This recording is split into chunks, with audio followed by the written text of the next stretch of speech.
RBVA 11, o Fundo de Renda Varejo da Rio Bravo. Vamos ler o relatório de abril de 2025, publicado agora, no dia 20 de maio de 2025. O fundo, que se tornou base 10 agora em maio, busca uma renovação de portfólio, deixando aos poucos o core business de agências bancárias. Vamos ver como está a situação atual dele. Este será o tema do nosso vídeo de hoje. Está aí o fundo, pessoal, que tem taxa de administração de 0,65 ao ano, iniciou as operações em 2012, tem um patrimônio líquido de 1,6 bi, 70 mil cotistas. Na data que eu gravo com vocês, pessoal, o RBVA 11 cota na B3 a R$ 8,71, um P sobre VP de 0,8, uma variação negativa nos últimos 12 meses de 10,31%. A cotação que chegou lá aos R$ 7,43, já considerando a base 10, agora se recupera um pouco, chegando a casa aí dos R$ 8,70.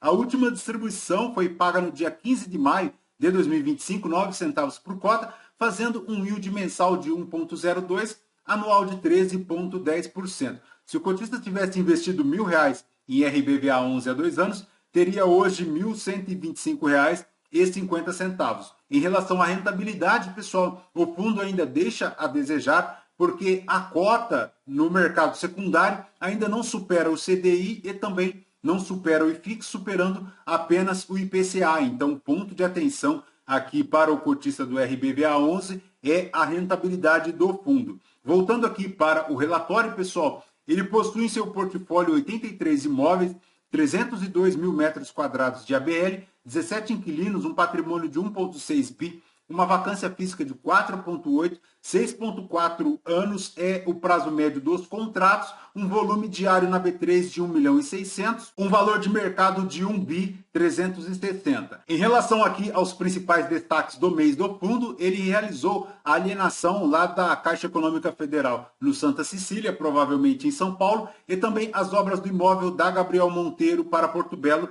veremos adiante. Em relação aqui aos resultados do mês, pessoal, para abril, ele fez 8 centavos por cota, distribuiu 9 centavos, consumindo um pouquinho aí da reserva. Houve aí o desdobramento de cotas, tornando base 10. Em relação às atualizações, finalizou a alienação do imóvel Santa Cecília, locado lá para a Caixa Econômica Federal, numa operação bancária. O valor total da venda foi de 9.400.000, 110% acima do valor de compra do imóvel e 15,3% acima do laudo patrimonial. Com isso, o fundo consegue destravar aqui um lucro de 4.900.000, o equivalente a 3 centavos por cota. A venda também gerou uma taxa interna de retorno de 17,75% ao ano por um período expressivo de 12 anos. Com esta movimentação, pela primeira vez na história, segundo a gestão, o fundo possui como principal inquilino, em termos de receita contratada, um operador não bancário. Então, o principal e maior inquilino aqui do fundo passa a ser o Grupo Educacional Cogna, formando 24,7% aqui das receitas do fundo. Com esta alienação, ao todo, a estratégia de desinvestimentos de ativos transacionou 220 milhões, gerando 69 milhões de lucros distribuíveis aos cotistas, conforme verificamos aqui no gráfico. Em relação às atualizações lá da Gabriel Monteiro, continua aí um percentual de 31% de obras executadas, o que é muito importante. Em relação aos desdobramentos de cotas, eles ocorreram agora, no dia 9 de maio, o fundo passou a negociar, formando aí base 10. Em relação à DRIA do fundo, 14.871.000 foram as receitas imobiliárias, 2.310.000 foram as despesas, um resultado de 12.299.000, a ser distribuído 14.552.000, 8 centavos por cota de resultado, 9 centavos por cota de valor distribuído, levando o resultado acumulado lá para um resultado negativo de 4 centavos por cota. Em relação ao resultado, pessoal, versus a distribuição, ele segue lá num delta negativo de 10% desde janeiro de 2025, decrescendo 10% se comparado ao resultado de 2024. 9 centavos por cota foi a última distribuição, segue lá entre um consumo de reservas desde fevereiro de 2025, porque ele gera 8, mas distribui 9 centavos por cota. Em relação aos imóveis, ele possui aqui 1,8 bi de imóveis, tem aqui FIIs na ordem de 88 milhões, Renda fixa mais caixa, 9 milhões. Valores a receber, 55 milhões. Um total de ativo de 1,9 bi. Em relação às aquisições, formando aí na ordem de 292 milhões, sendo 241 milhões para as aquisições de CRIs a pagar, 51 milhões aqui para as rubricas de outros. Em relação à rentabilidade na gestão ativa, pessoal, versus o CDI, conforme verificamos aqui, ele segue já considerando a distribuição de dividendos um pouquinho superior em relação ao CDI, mas inferior ao IFIX, tá? Conforme podemos verificar aqui nos dois gráficos, já considerando a redistribuição de dividendos. Em relação à rentabilidade para abril, ele fez 6,09%, se recuperando ainda um pouquinho, frente a 3,36% do IFIX e 1,1% em relação ao CDI. 74% de valorização desde o início aí da gestão ativa, que iniciou em 2018.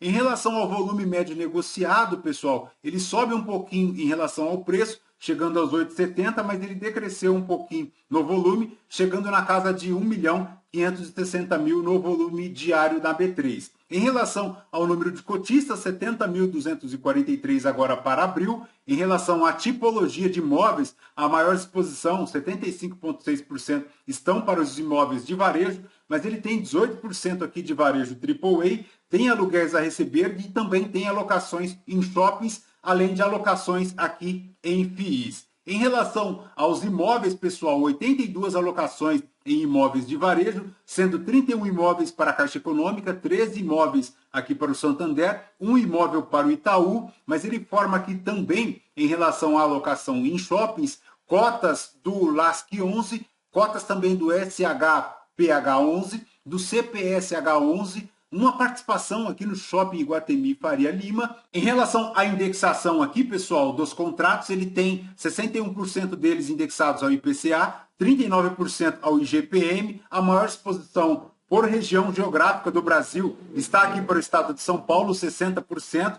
Em relação à região, ele tem 86,9% aqui das receitas para a região sudeste. Em relação à receita por locatário, ele segue lá com 25,1% para a Caixa Econômica Federal, seguido aqui do Grupo Cogna e também na sequência com o Santander, finalizando com o Açaí, com a Centauro, com a Renner, com a GPA, com o Supernosso e também com as Pernambucanas. Em relação à receita por tipo de contratos, pessoal, 56% são atípicos, 43% são típicos. Em relação aos cronogramas de vencimento, na ordem de 4% vencendo agora em junho de 2025, mas os maiores vencimentos estão lá para 2029, bem considerável. Em relação ao locatário por percentual aqui de ativo, pessoal, um destaque que ele tem 9% dos imóveis vagos, tá? Mas ele tem 19% aqui para a Cogna, 15% para o Santander, 14% para a Caixa, 12% para o Açaí, 8% para o GPA, 6%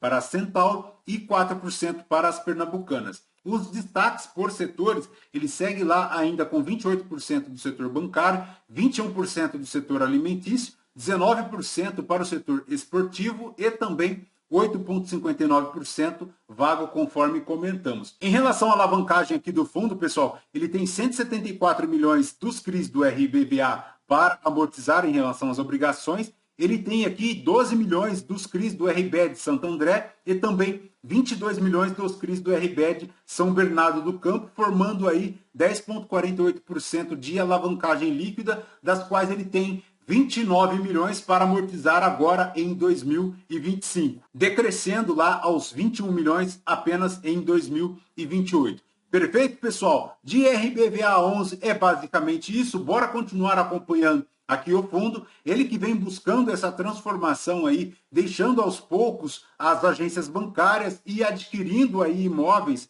em relação às big box, às rendas varejo, varejo de rua, o que é interessante, e também ponto de atenção em relação aqui à rentabilidade do fundo, que ainda segue inferior lá ao IFIX e ao CDI. Perfeito, pessoal? Lembrando que este vídeo não é a recomendação de compra ou de venda de nenhum dos ativos aqui mencionados. Aos novos inscritos, bem-vindos. Você que permanece conosco, Muito obrigado por isso também. E você que ainda não é nosso inscrito, considere se inscrever, deixe o seu like, seu joinha, porque tudo isso nos fortalece aqui na produção de conteúdos, inclusive estando agora com 2 vídeos por dia, conectando você melhor ao seu fundo imobiliário. Voltamos com vocês num próximo vídeo. Fraterno abraço a todos. Até mais.